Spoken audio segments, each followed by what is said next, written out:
le Niger n'est pas forcément une grosse machine à jouer, mais il se trouve que nous sommes dans le même groupe que le champion d'Afrique en titre qui n'est autre que le Fennec d'Algérie.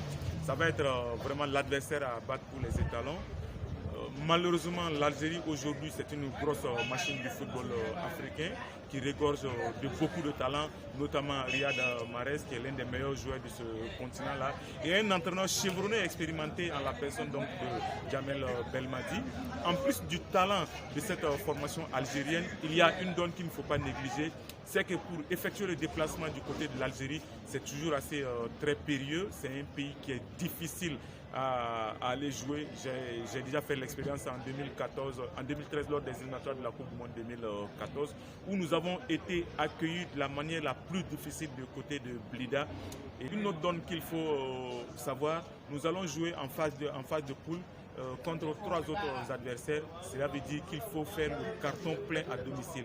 Cela équivaut à dire qu'il faut gagner les 3 matchs à domicile, prendre les 9 points à domicile et surtout ne pas perdre à l'extérieur parce que c'est là-bas que tout va se jouer. Si le Burkina va perdre au Niger et que l'Algérie va gagner au Niger, du coup l'Algérie aura un ascendant sur le Burkina. Il faut donc mettre toutes les chances de son côté, tout faire pour ne pas perdre à l'extérieur et tout faire pour gagner à domicile.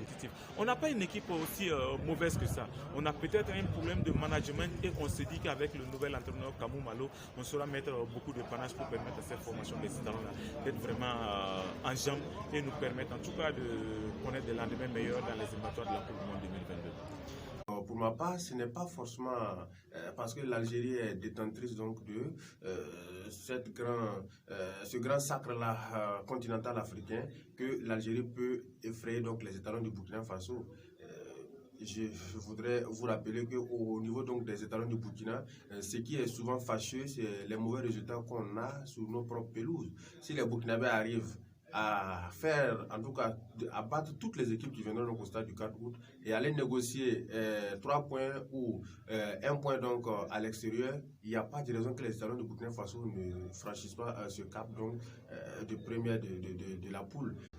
Moi, je pense que c'est un groupe assez relevé parce que le Burkina retrouve le champion d'Afrique en titre et aussi des équipes qui sont plus ou moins connues comme le Niger. Par contre, Djibouti, c'est l'équipe qui est la moins connue dans le groupe.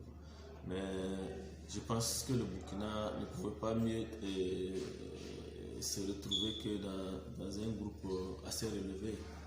Beaucoup de méfiance pour les équipes comme le Niger et Djibouti et de la concentration face à l'Algérie et de tous les jours. Je pense que c'est possible la qualification pour une première fois à la Coupe du Monde.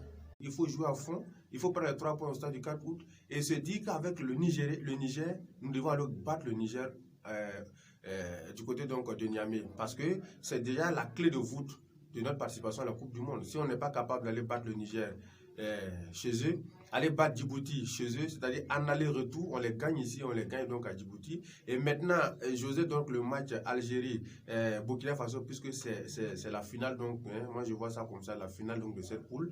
Donc Algérie-Burkina Faso, c'est là que tout va se jouer. Si les étalons du Burkina arrivent tout simplement à prendre 12 points, c'est-à-dire aller-retour Niger-Burkina Faso, aller-retour Djibouti-Burkina Faso, ça nous fait déjà 12 points.